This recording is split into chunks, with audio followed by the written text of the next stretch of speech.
ఇదే విధంగా మనతో పాటు కూడా సభావత్ కళ్యాణ్ గారు ఏబీవీపీ రాష్ట్ర నాయకులు కూడా జాయిన్ అయ్యారు. కళ్యాణ్ గారు వినబడుతుందా నా వాయిస్?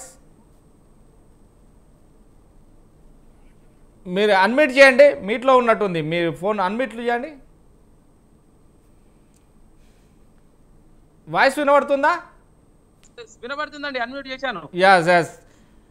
ఇప్పుడు మనం చూస్తే తెలంగాణ రాష్ట్రంలో చదువుకోలేమా అంటే కాదు, చదువు కొనలేము అనే విద్యార్థుల మాత్రం అవస్థలు పడుతున్నారు. ఇటు తల్లిదండ్రులు కావచ్చు, అటు విద్యార్థులు కావచ్చు. ఒకవేళ కార్పొరేట్ కాలేజీలు కావచ్చు, స్కూళ్ళకి పోతే మాత్రం వాళ్ళు చెప్పే బోధనకు బిల్డింగ్లెక్కి ఆత్మహత్య చేసుకోవడమే పరిస్థితి. ఇంతకంటే ఏం లేదు. ఎందుకంటే ఫీజు కట్టకుంటే వందలాది మంది ముందు దోషులుగా నిలబెడతారు, ఒక చిత్రీకరిస్తారు ఒక దోషులుగా.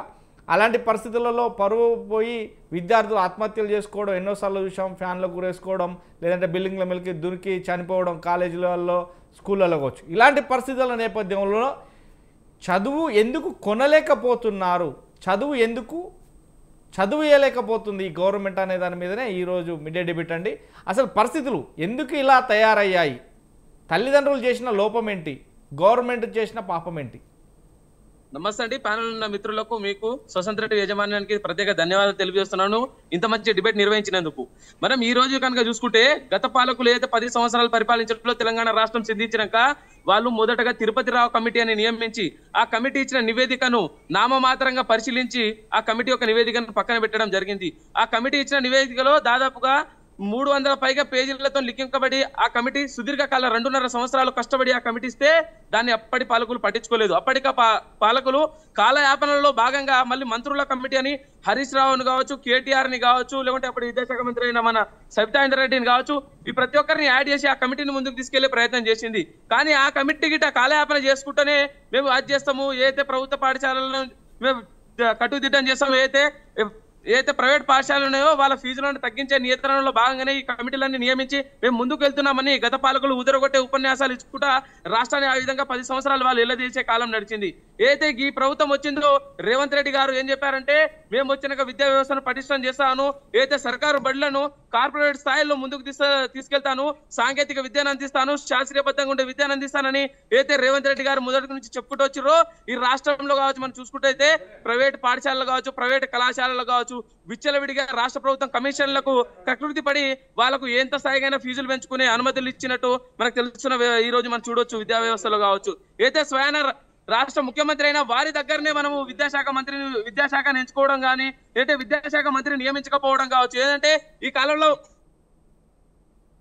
విద్యాకు మంత్రి లేని అంత దౌర్భాగ్యమైన పరిస్థితి ఈ రోజు మన తెలంగాణ రాష్ట్రంలో నెలకొని ఉంది. ఎందుకు ఇలాంటి పరిస్థితి, ఎందుకు ఈ తెలంగాణ రాష్ట్ర ప్రజానీకానికి వచ్చిందని ఒక్క నిమిషంలో మనం ఆలోచిస్తే, అరే ఆ రోజుల్లో కేసీఆర్ ఏదైతే పేపర్ లీకేజ్ చేయడం కావచ్చు, విద్యా వ్యవస్థను పటిష్టం చేయకపోవడం కావచ్చు, ఏదైతే విద్యార్థులు ఇంటర్మీడియట్ చదువుకునే విద్యార్థులకు, మన స్కూల్ స్థాయి నుంచి ఇంటర్మీడియట్ విద్యార్థులకు ఓటు హక్కు ఉండదు కాబట్టి వాళ్ళకి నిర్లక్ష్యం చేసిందనే అంశాన్ని మనకు అప్పటి కాలంలో మాలాంటి విద్యార్థి సంఘాలు కావచ్చు, మీలాంటి మీడియా మిత్రులు కావచ్చు, ఏదైతే సామాజిక కార్యకర్తలు కావచ్చు, ప్రతి ఒక్కరు చెప్పిన అంశము. ఆ అంశాన్ని చూస్తే రేవంత్ రెడ్డి వచ్చినాక ఏదో విద్యా వ్యవస్థను బలంగా ముందుకు తీసుకెళ్తాడు, విద్యా వ్యవస్థను కాపాడుకుంటాడు, ఏదైతే జాబ్ క్యాలెండర్ విడుదల చేస్తారనే ఒక అంశాన్ని మనం ఆలోచింపజేసి ఏదైతే కేసీఆర్ మీద ఉన్న కోపానికో మరి రేవంత్ రెడ్డి మీద ఉన్న ప్రేమకో అని ప్రజలందరూ ఓటేసి వాళ్ళ ప్రభుత్వాన్ని మనం నియమించుకోవడం జరిగింది. ప్రభుత్వం వచ్చినాక కూడా కానీ ఈ సందర్భంలో చూసుకుంటే ప్రభుత్వం ఏదంటే రాను రాజపురం గాడిదైనట్టు మొదటి సంవత్సరంలో ప్రకటించిన అయితే మనం విద్యార్థులకు రావాల్సిన ఎంత స్కాలర్షిప్ ఫీజు రియంబర్స్మెంట్ గత పాలకులు ఇచ్చిన దానికే ఈ పాలకులకు ఇంకా ఇంతింతే వడ్డీ ఉంటాయి అన్నట్టు పెరిగిందే కానీ ఏ మాత్రం తగ్గలేదు. ఏదైతే విద్యార్థులకు 15% బడ్జెట్లో కేటాయించాలని విద్యార్థి సంఘాలుగా మేము డిమాండ్ చేస్తే ఆయన కేవలం 6%, 7%కే చేసి చేయి దులుపుకోవడం జరిగింది. మేము బట్టి విక్రమార్క గారికి కావచ్చు, లేదంటే రాష్ట్ర ముఖ్యమంత్రి రేవంత్ రెడ్డి కావచ్చు, లేదంటే విద్యాశాఖ ప్రిన్సిపల్ సెక్రటరీ కావచ్చు వినతి పత్రాలు ఇచ్చినాము.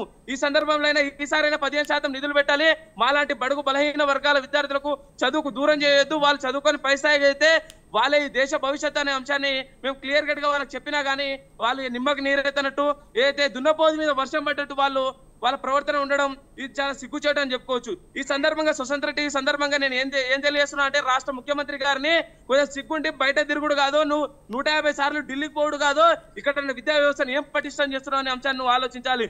నువ్వు తాపకోసారి వారానికి 2 సార్లు నువ్వు ఢిల్లీకి పోతే ఇక్కడ ఉన్న విద్యా వ్యవస్థను ఎవరు పట్టించుకుంటే, ఏదైతే కళాశాలల కేంద్రాలు కావచ్చు, పాఠశాలల కేంద్రాలు కావచ్చు, ఫీజులు కట్టక ముందే తల్లిదండ్రుల యొక్క ప్రజలతో ఆడికి వెళ్ళిపోయినా కూడా వాళ్ళు ఆత్మహత్యలు చేసుకుంటుంటే ఒక వ్యక్తి యొక్క భవిష్యత్తును నాశనం చేసిన వారుగా మీరు అది చేసిన తప్పు మీదని ఎందుకు అనుకోకూడదని ఈ సందర్భంగా రేవంత్ రెడ్డి గారిని ప్రశ్నిస్తా ఉన్నాను నేను.